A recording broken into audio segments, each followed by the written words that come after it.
Questions అడిగేస్తూ ఉంటాను, మీరు rapid గా చెప్పేసేయండి. మీ ఫస్ట్ క్రష్ ఎవరు? లవర్ లేదు సరే, క్రష్ కూడా లేకుండా ఉంటారా అండి? నాకు మాధవన్ అంటే ఇష్టం ఉండే. మాధవన్ అంటే ఇష్టం ఉండే. ఇప్పుడు ప్రెసెంట్ ఆయనేనా?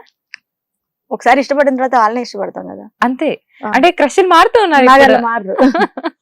ఓకే, లవ్ అడుగుదాం అంటే లవ్ లేదన్నారు. సో మీ ఫేవరెట్ మూవీ? ఇప్పటికీ సఖీ మూవీ నా ఫేవరెట్. సఖీ మూవీ నా ఫేవరెట్. సో అందులో సాంగ్? అన్ని సాంగ్స్ ఇష్టం. ఫేవరెట్ సాంగ్ అలై పొంగేరా సాంగ్ చాలా నచ్చింది. సో మీరు కంప్లీట్ గా మీరు డివోషనల్ వైపే వెళ్ళిపోతున్నారు. అలై పొంగేరా అంటే కొంచెం అంటే classical. So one word about dance అనేది మీరు అన్నట్టు ఆ స్ట్రెస్ నుంచి రిలీఫ్ అవడానికి బాగుంటుంది, హెల్త్ పరంగా బాగుంటుంది, దాంట్లో ఆనందాన్ని ఎత్తుక్కోవచ్చు డాన్స్. ఓకే. సో మీరు వన్ డే సీఎం అయితే ఏం చేస్తారు? ముందు ఎక్కడెక్కడ రోడ్లు బాగలేవు అక్కడ రోడ్లు వేపిస్తాను. అసలు ఎప్పుడైనా ఆలోచించారా? నేను ఏదో క్వశ్చన్ అడిగానని కాకుండా నేను ఇదే అనుకుంటాను, ఎప్పుడు అదే అనుకుంటా నేను. అంటే మెయిన్లీ ఇప్పుడు మనిషికి ఆరోగ్యం సరిగా లేక, లోపల శరీర భాగాలు బాగోలేక చనిపోవడం వేరు, యాక్సిడెంటే చనిపోవడం వేరు. అది మానవ తప్పిదం. సరే మన కర్మ అది వేరే అనుకోవచ్చు, కానీ ఇది మరీ ఘోరం కదా. చిన్న వాటర్ ఇప్పుడు రోడ్లు గుంటలు ఉంటాయి, దాంట్లో వర్షం వచ్చినప్పుడు ఉన్న ప్రమాదాలు ఎక్కువే, రోడ్డు మీద వెళ్తున్నప్పుడు ప్రమాదాలు ఎక్కువే. దొర్లిపోయి చాలా మంది బైక్స్ మీద వెళ్తుంటారు, ఆ పక్కన ఉన్న సరైన రోడ్ లేకపోవడం వల్ల బస్సు అడ్డం వచ్చి గుద్దుకొని వైఫ్ అండ్ హస్బెండ్ పిల్లలు చనిపోయిన సందర్భాలు ఎన్ని ఉన్నాయంటే అన్ని ఉన్నాయి అలాంటివి, రోడ్స్ బాగోలేకపోవడం. సో మీకు అలాంటి పవర్ ఇస్తే, అసలు పవర్ ఇస్తే అలా రోడ్లలో గుంత కూడా కనపడకుండా చేసేస్తాం. నిజంగా అంటారు, అనుకోవడానికి బాగుంటాయి. నా ఫీలింగ్ చెప్తున్నాను అంతే. ఓకే. సో ఇప్పటి వరకు జయతి గారి గురించి మాకు తెలియని ఒక విషయం, ఇప్పటి వరకు ఎవరికి తెలియదు, మీకు మాత్రమే తెలిసిన అంశం మీ గురించి. నాకు మాత్రం తెలిసిన విషయాన్ని నాకే ఉంచుకుంటాను, మీకు ఎందుకు? అలా సీక్రెట్ చెప్పరా మాకు? సీక్రెట్ అంటే రహస్యాన్ని రహస్యంగానే ఉంచాలి అంతే అంటారా? అంటే ఇప్పుడు దాకా తెలిసిన జయతి అంతే, ఇంకా జయతికి ఇప్పుడు రహస్యం ఉంటది కదా, అది ఉట్టి మాట. ఇప్పుడు రహస్యం అని మీకు నేను ఎందుకు రహస్యం చెప్తాను? ఏదో నాకు తెలిసిన నోటుకు వచ్చి చెప్పేస్తాను, అది రహస్యం అయిపోదు, నా రహస్యం కాదు అది. సో అంటే మీలో తెలియని యాంగిల్ ఇంకా జనాలకి, నాలో తెలియని యాంగిల్ ఎవరికైనా ఉంది అంటే నాకు మహా కోపం. ఏ విషయంలో కోపం? ఉట్టి అంటే అన్యాయాలు అక్రమాలు జరిగితే కాదు, మామూలుగా కొంచెం ఎక్కువగా అలుగుతాను. ఏం చేసి అలక ఎక్కువ నాకు, మరి ఎందుకో తెలియదు, అదైతే ఒకటి ఉంది, మీకు ఎవరికి తెలియదు నేను చెప్తున్నాను. కోపం ఎక్కువ, అలక ఎక్కువ. కోపం కూడా కొంచెం సేపు ఉంటుంది. ముగ్గుమూతి పెట్టుకుంటారా? బుంగమూతి పెట్టుకుంటే దాని పక్కన ఎవరైనా ఉంటే బుంగమూతి పెట్టుకుంటే మన ఆటలు నడుస్తాయి. ఇంట్లో ఏమైనా ఉంటే అన్నం తినను, వాళ్ళు బతిమలాడి అన్నం తినిపించాలి, అదొకటి. ఫోన్లు పగలగొట్టాలంటలేదు, ఫోన్లు చాలా సార్లు పగిలాయి, ఫోన్లు పగులుతాయి, డోర్స్ ఉంటే ఆ డోర్స్ కొట్టేస్తాను, ఇట్లాంటి కొన్ని ఉన్నాయి అంతే, అదొక్కటే. ఫ్రెండ్స్ అంటే మీ దృష్టిలో ఏంటి? One word about friends. Friend మారే అన్నట్టు, ఇప్పుడు రకరకాల ఫ్రెండ్స్ ఉన్నారు. ఫేస్బుక్ ఫ్రెండ్స్ ఉంటారు, ఇన్స్టా ఫ్రెండ్స్ ఉంటారు, స్కూల్ ఫ్రెండ్స్ ఉంటారు, కాలేజ్ ఫ్రెండ్స్ ఉంటారు, ఇట్లా ఏమంటారు హాస్టల్లో ఉండే ఫ్రెండ్స్ ఉంటారు. కానీ వాళ్ళంతా స్కూల్ నుంచి వచ్చి ఇప్పటి వరకు కూడా ఉన్నదే నిజమైన ఫ్రెండ్షిప్ అని అనుకుంటా. ఇన్స్టాలో హాయ్ బాయ్లు చెప్పేసి, ఫేస్బుక్ లో హాయ్ బాయ్లు చెప్పేసి ఫ్రెండ్షిప్ ఏం కాదు అది. Okay. So school days friendship అదే గొప్పది అనుకుంటా. ఇప్పటికి కూడా వాళ్ళు 10 ఏళ్ళకి 15 ఏళ్ళ తర్వాత రే అనుకుంటూ మళ్ళీ వచ్చి మాట్లాడుకుంటారు కదా, వాళ్ళ నెగిటివ్లు వాళ్ళ మైనస్లు అన్ని వాళ్ళకి షేర్ చేసుకోవచ్చు. ఇప్పుడు ఒక ఫ్రెండ్ కి ఒక షేర్ చేయండి ఒక సీక్రెట్ ని, నెక్స్ట్ మినిట్ ఎవరోడు ఫ్రెండ్ ఎట్లా అవుతాడు? అట్లా నాకు ఇప్పుడున్న ఫ్రెండ్షిప్ మీద, ఇప్పుడున్న లవ్ మీద అలాంటి ఒపీనియన్స్ అసలు. సో ఫ్రెండ్ అంటే మీరు లేనప్పుడు కూడా నీ ముందు ఏం మాట్లాడాడు, నువ్వు అటు వెళ్ళావు, నీ తర్వాత నువ్వు వెళ్ళిన తర్వాత నీ గురించి అంతే బాగా, నువ్వు చెడ్డ పని చేస్తే అది నీ మీద చెప్పాలి, నీతోనే చెప్పాలి, నువ్వు వెళ్ళిన తర్వాత వాడికి చెప్పకూడదు. అప్పుడు ఫ్రెండ్ అయితే ఎట్లా అవుతాడు? అట్లా కాదులేండి. సో మీరు అప్పుడు ఉన్న మీరు టెలివిజన్ లో వర్క్ చేశారు, జెమినీ మ్యూజిక్ లో వర్క్ చేశారు, అప్పటికి ఇప్పటికి చేంజెస్ అంటే ఏం చెప్తారు? మీరు అబ్జర్వ్ చేసిన మెయిన్ చేంజ్ అంటే యాంకరింగ్, నేను నాకు అంటే విజే జానర్ అనేది సపరేట్, యాంకర్ సపరేట్. యాంకర్స్ ఏంటంటే ఒక సబ్జెక్ట్ తీసుకొని వ్యాఖ్యాతగా వాళ్ళు వ్యవహరిస్తూ ఆ సబ్జెక్ట్ గురించి చెప్తూ ఉంటారు. మేము అలా కాదు. కాకపోతే ఏదైనా కూడా మన టీవీ ఫీల్డ్ కాబట్టి నేను చెప్పాలనుకుంటే, అప్పుడు ఉన్న దాంట్లో కొన్ని ఇయర్స్ బ్యాక్ అయితే ఇంత వల్గారిటీ అప్పుడు లేదు.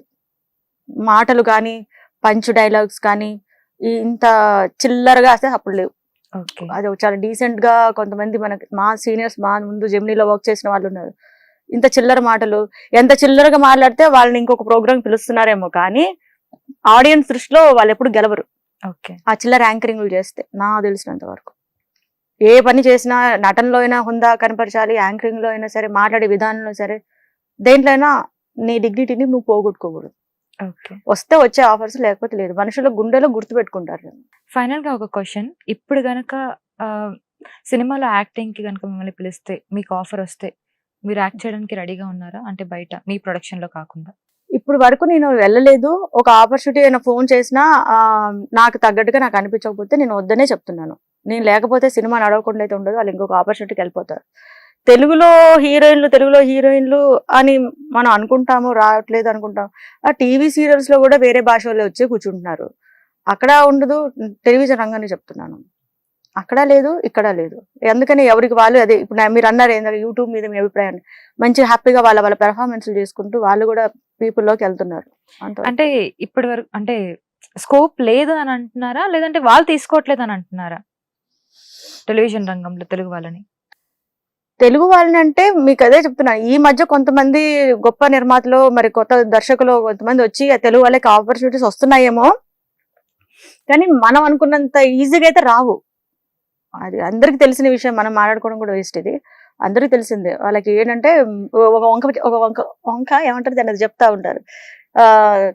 తెలుగు అమ్మాయిలు వాళ్ళ పేరెంట్స్ తో వస్తే ఏమైంది, వాళ్ళ పేరెంట్స్ తో వస్తారు. తెలుగు అమ్మాయిలు గ్లామర్ షో తెలుగు అమ్మాయితో ఎందుకు చేయించాలి? మన తెలుగు కల్చర్ తగ్గట్టుగా చేయండి. దానికి తగ్గట్టు కొంతమంది ఆర్టిస్టులు ఉండేవారు మన పాత సినిమాలలో.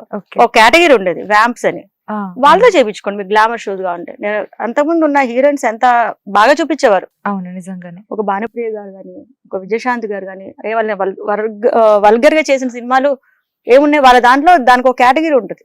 ఇప్పుడు మీకు ఏంటి, హీరోయిన్స్ దే చేయాలి, దానికోసం ముంబై ఇతర రాష్ట్రాల వాళ్ళు కావాలి. ఫైనల్ గా ఈ మాట అన్నారు కాబట్టి అంటున్నా, సో కమిట్మెంట్ అనేది ఉందంటారా? అంటే మీ అవగాహన బట్టి. నేను ఇప్పుడు నా దాకా రాని విషయం గురించి నేను ఎలా మాట్లాడగలుగుతాను? ఎందుకంటే మీ దాకా నేను ప్రొడక్షన్ చేసుకుంటూ వెళ్ళే అమ్మాయికి ఎవరో వ్యక్తి వచ్చేసి మీరు ఇలా అనడానికి నాకు అది రాలేదు, అవకాశం రాలేదు, నా దగ్గర జరగలేదు. ఉన్న వాళ్ళు వచ్చి చెప్తూనే ఉన్నారు ఆల్రెడీ. మళ్ళీ దీని గురించి నేను చెప్పక్కర్లేదు. నా దాకా రాలేదు కాబట్టి ఈ సబ్జెక్ట్ లో నాకు తెలీదు.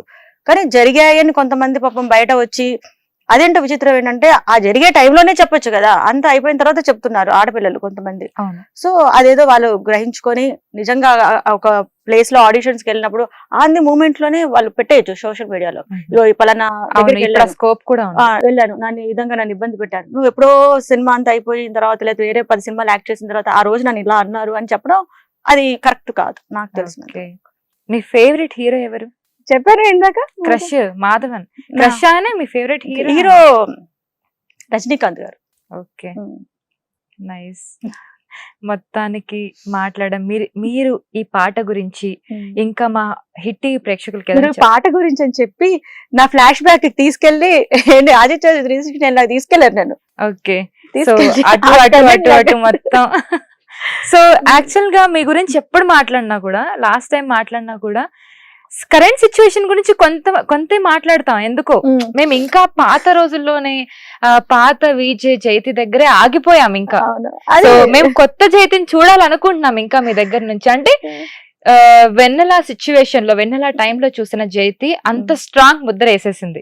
సో ఇప్పుడు జైతి అంతకన్నా స్ట్రాంగ్ గా నిలిచిపోవాలని చెప్పి మేము ఇంకా కోరుకుంటున్నాం. సో ఇంకా మీరు అంతకంటే మంచి ప్రాజెక్ట్స్ తోటి మీరు ముందుకు వస్తారని తప్పకుండా ఆశిస్తున్నాం. All the best for that and congratulations as of now. Thank you Kausalya గారు. నాకు కూడా ఈ పిలిచారు, హిట్ టీవీలో ఒక మంచి ఇంటర్వ్యూ చేశాను.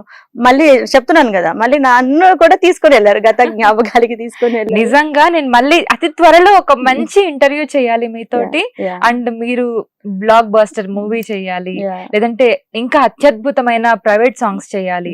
సో ఇంకా మీరు చాలా మందికి ఎంప్లాయ్మెంట్ కలిగించే విధంగా మీరు ఆలోచన ఉంది. So grateful for that.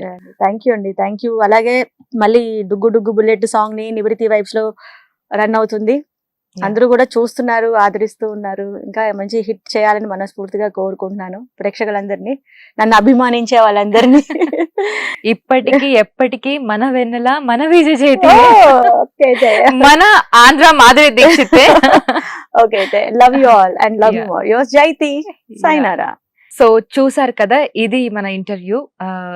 Andhra Madhuri Dikshit and Vijay Jayathi గారితో చాలా మంచి కన్వర్జేషన్ ఉండింది. చాలా మంచిగా అనిపించింది మాట్లాడుతూ ఉంటే.